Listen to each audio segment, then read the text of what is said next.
Next slide we go to, we clearly see that in the next section how COVID will devastate and has been devastating the airline industry. Yet in the media space, we see much greater acceleration of these pre-crisis trends. Lorne mentioned that at the outset, how we're seeing incredible amount of change in a very compact time.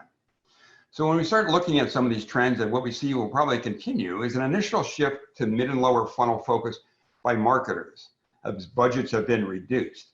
We've seen media with greater flexibility and precision benefiting from that.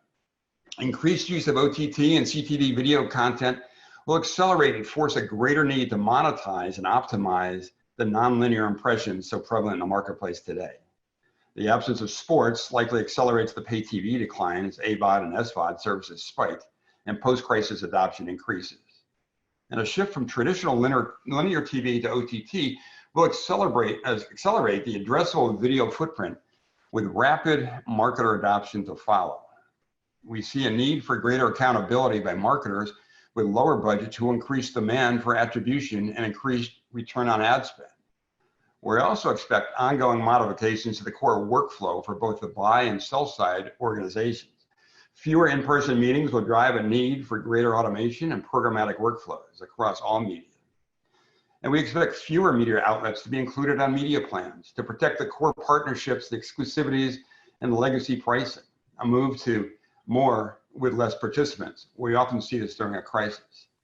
The uncertainty and lack of clarity for marketers will result in a reduction in the upfront spend and drive greater flexibility of business terms, particularly when you think about cancellations.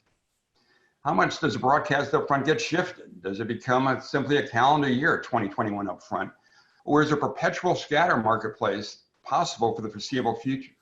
We'll continue to monitor the situation closely and continue updating our data and models. In fact, we're now interviewing 500 media buyers bi-weekly until there's greater stabilization in the marketplace.